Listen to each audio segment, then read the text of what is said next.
I've encountered men throughout my life who say that they want a long-term relationship. They want a high-quality woman. And yet their strategies for getting such a woman are not working. Today we're going to use Taylor Bell as an example of someone who would represent that model, that archetype, and explore this curious phenomenon about why they are not succeeding and what they could potentially do better to succeed. I'm not coming at this as some type of guru or dating coach, but simply as a documentarian, a person who's seeking the truth. Let's get started. Now we're going to be using Taylor Bell simply as an example of someone who represents a high quality woman. And if you're not familiar with who she is, she's a YouTuber who documents her journey as previously a management consultant. And she represents a lot of these traits that a man would want or has expressed interest in. She lives in New York City. She has her life together, has a solid career and solid business.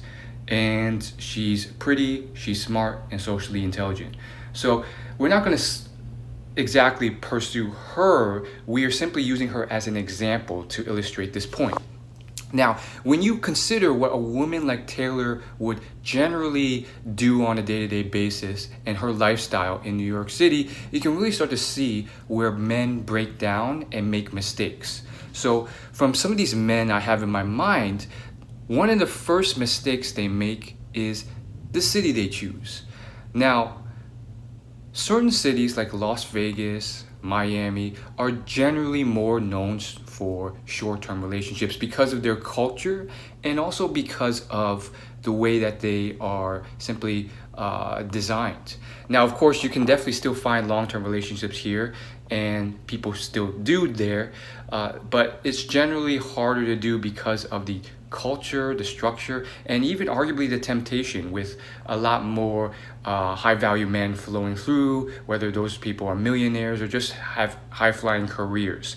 So because of all those things, it makes it harder. Yet I find a lot of these men tend to go to the wrong cities, which already puts them at a disadvantage based on what they're looking for.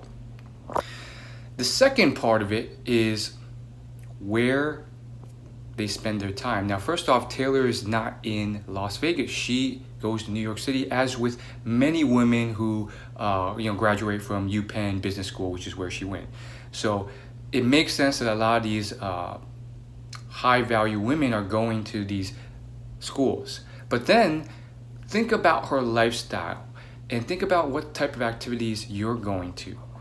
So chances are these men are usually making the mistake of going to nightclubs and bars, and that's their tactic. That's what media has programmed them to think is like the best place to meet women. Now, don't get me wrong, I think these places have their advantages. From my experience, if you go to like a yoga class or spin class or even a rec sports league, you may meet 4 or 5 women tops. After the whole 6-week league, maybe 10 if you're really social, and then even less if you're in a spin class or improv class. Now, a bar does allow you to have a lot of volume and velocity, so there are trade-offs there. But when you look at what a woman like Taylor would do, she's generally never going to a nightclub or bar. And if she is, it's once a quarter, once a year, probably to celebrate someone else's birthday party or for some YouTuber function. Her life revolves around creating content, potentially attending networking events within her industry, and probably spending time in the park, occasionally going to the gym and some fitness class, but generally doing her work in her office or at a park, Central Park, Bryant Park, you name it. So there's another breakdown. Most people, not only are they going to the wrong venues, they're also going to the wrong activities within the city they're in, thereby not even crossing paths with the lifestyle of these people. Now, I think a lot of dating coaches and pickup artists, their default is just approach strangers on the street or at a nightclub or bar. And I think this kind of narrow perspective can be rather too rigid. And while there are a lot of benefits and people actually do well in these environments, it definitely feels like there's a lack of a structure to it. There's a lack of social interactions or relationships and so forth.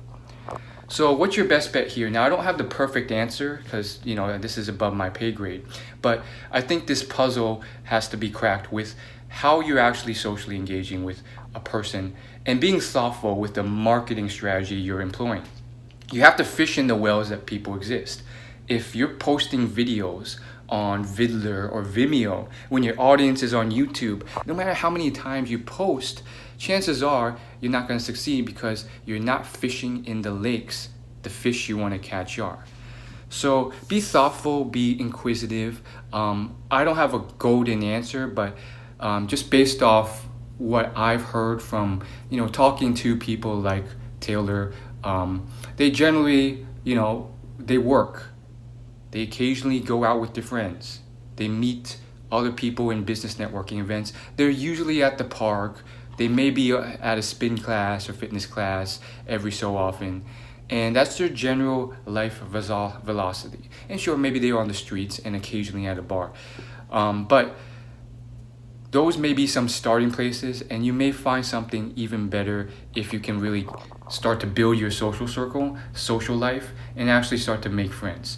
Maybe it is a rec lead. I know women with solid careers as management consultants and so forth who are voluntarily going to these sports leagues, not as a place to play sports, but really to also broaden their dating prospects. So you really have to think more thoughtfully with how you're fishing.